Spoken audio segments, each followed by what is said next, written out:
Bonjour et bienvenue dans cette présentation de Winanshall par Vimeo. Donc en fait on va essayer de présenter assez simplement et sommairement comment fonctionne Winanshall. Donc Winanshall, qu'est-ce que c'est? En fait c'est une application qui vous permet de gérer votre argent au quotidien. Donc en fait voilà comment elle se présente. Donc là on s'est connecté sur notre compte Winanshall. Donc on arrive sur cette page. Donc là vous voyez à gauche il y a la liste de nos comptes, donc avec votre banque. Donc votre banque, vous pouvez par exemple changer son nom. Donc vous êtes par exemple à la Société Générale. Voilà, modifier. Voilà, vous voyez que Société Générale est arrivée. Et donc à la Société Générale, vous avez deux comptes, un compte courant et un livret A, admettons. Donc on va importer toutes les transactions qui sont passées sur notre compte courant dans Winanshall. Alors pour ça, au préalable, il faut que vous alliez sur votre compte Société Générale, sur internet, là où vous consultez vos comptes. Et donc normalement vous avez dans toutes les banques françaises une rubrique téléchargement. Donc en fait cette rubrique téléchargement ça vous permet de télécharger un fichier dans lequel sera répertorié toutes vos transactions. Alors ce fichier en général c'est un point .kif, ça s'écrit QIF, ou un point .osx je crois. Donc on va faire ça de suite. Donc on clique sur importer. Voilà, donc là il vous propose d'importer soit un fichier QIF, soit un fichier OFX. Voilà, c'est ça. Donc on clique sur parcourir et on va chercher donc notre fichier .qif. Voilà, on fait ouvrir. Voilà. Donc là il vous propose de choisir le format de la date, français ou américain, donc nous bien évidemment on met français, et on fait importer. Donc là il va vous donner un petit peu le résultat de son importation. Donc il voit qu'il a réussi à lire 10 transactions, ça tombe bien on en avait 10. Il en a trouvé 0 en double, donc en double ça veut dire par exemple une transaction que vous avez déjà importée sur Winanshall, si vous la réimportez, bah lui va considérer que c'est une transaction en double, donc il va l'enlever. Lui il peut aussi, Winanshall, catégoriser automatiquement certaines transactions. Donc si par exemple vous avez l'habitude de ranger un paiement par carte bancaire dans un magasin donné, toujours dans la rubrique de dépenses alimentation, lui va vous le ranger au bout d'un moment automatiquement, parce qu'il va voir que vous faites toujours le même processus. Et sinon après il vous dit toutes les transactions qui restent à catégoriser. Donc nous il nous en reste 10 vu que lui il en a catégorisé aucune et il en a vu aucune en double. Donc on clique sur fermer. Voilà, et donc là il nous sort toutes nos transactions. Donc là on voit bien que nos transactions ça peut être aussi bien des débits que du crédit. Donc pour l'instant on va traiter le débit. Donc là vous voyez à gauche on a toutes les rubriques de dépenses, on va appeler ça comme ça. Mais on a aussi des rubriques de revenus. Si vous cliquez sur revenus, donc bien évidemment les revenus vous allez les classer dans une rubrique revenus et les dépenses dans une rubrique dépenses, c'est logique. Donc pour les rubriques vous pouvez créer des nouvelles rubriques. Par exemple dans ma rubrique dépenses je peux créer une catégorie mère, par exemple une catégorie mère restaurant. Voilà, voilà je la crée. Donc là hop elle s'est créée ici et je peux aussi créer une sous-catégorie. Par exemple dans les frais généraux on va créer une sous-catégorie free pour notre abonnement internet. Voilà, elle s'est classée ici. Donc, on va commencer à catégoriser. Là, on voit deux prélèvements, trésor public. On va considérer que c'est taxe et impôt. Donc, on le range dans taxe et impôt. Voilà, aussi simplement que ça. Il suffit juste de le faire glisser dans la bonne catégorie. Ensuite, bon là, on voit on a une carte bancaire Monoprix. Donc ça, on va considérer que c'est de l'alimentation. Ça aurait très bien pu être des vêtements. Prélèvement Free Télécom. On va le ranger dans la catégorie qu'on vient de créer, Free. Voilà. Virement salaire, on s'en occupera après parce que ça c'est un revenu.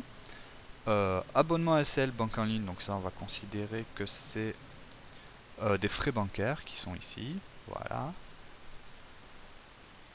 Carte bancaire Sushi Planet, on va considérer que c'est de l'alimentation. Carte bancaire transport SNCF, bien évidemment, ça va dans la catégorie transport. Prélèvement EDF, on met ça dans frais généraux EDF. Donc là il nous reste deux transactions qui sont un virement sur salaire et un retrait par carte bleue. Donc ça c'est un retrait au distributeur automatique. Donc premièrement, le virement sur salaire, on le met dans revenu. Donc pareil, on fait glisser vers revenu, on attend un petit peu, et il y a toutes nos catégories revenus qui apparaissent, donc ça on le met dans salaire. Voilà, aussi simplement que ça. Et donc il nous reste une catégorie. Donc les retraits par espèce au distributeur automatique, il faut les ranger dans ce qu'on appelle le porte-monnaie virtuel. Donc le porte-monnaie, pour l'avoir, vous cliquez sur vos actifs. Et voilà, vous voyez ici, vous avez votre porte-monnaie. Donc là, actuellement, il considère que dans notre porte-monnaie, il y a 0 €. Donc si on prend notre retrait et qu'on le met dans porte-monnaie, comme ceci, voilà, vous allez voir, il va considérer que dans notre porte-monnaie, il y a 20 €. Voilà, on le voit ici, solde 20 €. Donc là, si on fait rafraîchir, voilà, il nous met nos 20 € dans notre porte-monnaie. Donc ça veut dire que vous pouvez dépenser 20 € via votre porte-monnaie. Donc par exemple, on a retiré 20 € et avec ces 20 €, on a dépensé 10 € pour acheter des sandwichs et 10 €, admettons, pour acheter de la presse écrite. Donc ces 10 €, ils ne sont pas inscrits dans les transactions de notre banque parce que c'est des transactions qu'on a fait en espèces. Donc maintenant, on doit créer ces transactions. Donc dans notre porte-monnaie, où nous nous trouvons, on voit ici, on va créer deux transactions, donc deux dépenses. Voilà, une dépense dans alimentation qu'on va appeler sandwich, voilà, de 10 €, créé. Donc là il nous ajoute une dépense sandwich de 10 €. Donc qu'est-ce qu'il nous dit? Il nous dit qu'on avait 20 € dans notre porte-monnaie, on a dépensé 10 € en sandwich, il nous reste donc 10 € dans notre porte-monnaie. On va créer une autre dépense, qui elle va s'appeler presse écrite, voilà, de 10 €, qu'on va ranger elle par contre dans la dépense loisir, voilà, on fait créer. Donc là il nous rajoute la dépense presse écrite de 10 € et donc il nous reste 0 € dans notre porte-monnaie. Donc ce qui est très pratique avec le porte-monnaie, c'est qu'il y a aussi une version mobile de Winancial, vous pouvez vous connecter et vous pouvez vous connecter pour l'instant uniquement sur le porte-monnaie. Donc ça vous permet par exemple quand vous faites une dépense à la boulangerie ou vous prenez un café, avec votre mobile, vous pouvez créer la dépense très simplement de manière totalement mobile. Donc c'est très pratique pour la gestion d'un porte-monnaie. Donc voilà, donc là on voit, on a réussi à catégoriser toutes nos transactions. Donc on a dans notre compte courant, voilà, tout est catégorisé, et on a toutes nos dépenses qui sont catégorisées et tous nos revenus qui sont catégorisés. Donc en fait le but de Winancial, c'est de vous aider à gérer votre argent au quotidien. Donc ce qui est très intéressant avec Winancial, ça se trouve ici, c'est le tableau de bord. Donc en fait le tableau de bord nous permet de bien gérer notre argent, de voir les postes de dépenses qui sont les plus importants. Donc là on voit ce mois-ci, dans l'exemple qu'on est en train de faire, ce qui nous a pris le plus d'argent entre guillemets, c'est les taxes et les impôts. Donc ça représente 45% de nos dépenses. Donc en fait par exemple, si un mois vous êtes un peu juste, vous voyez que il vous reste plus trop d'argent, si vous venez ici, vous allez pouvoir voir très rapidement qu'est-ce qui vous fait le plus dépenser d'argent. Donc typiquement si vous voyez que 50% de vos dépenses c'est la catégorie restaurant, vous allez très simplement pouvoir réduire vos dépenses en réduisant vos restaurants. Donc ça vous permet en un clin d'œil de voir là où vous dépensez le plus. De la même manière, vous pouvez voir vos revenus moins vos dépenses, donc voir vos bénéfices. Donc si en un mois vous voyez que vous avez 1000 € de bénéfices comme là c'est le cas, vous voyez que vous vivez en dessous de vos moyens, ce qui est rarement le cas, mais donc vous voyez qu'il vous reste de l'argent chaque mois. De la même manière, vos actifs en fait ça reprend tous vos comptes bancaires, plus vos placements, plus votre porte-monnaie. Et donc en fait ça représente entre guillemets votre valeur patrimoniale. Bon ça après c'est à vous de voir.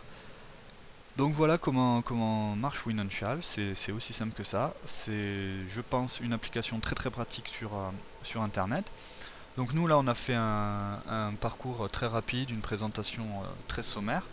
Si vous voulez en savoir plus sur Winancial, je vous invite à aller voir les vidéos qui sont présentes sur leur site, où vous avez un petit peu toutes les manipulations un peu plus avancées qui sont bien expliquées, notamment la gestion du porte-monnaie sur votre mobile. Voilà, je vous remercie d'avoir écouté ce petit tutoriel entre guillemets, et j'espère vous retrouver bientôt.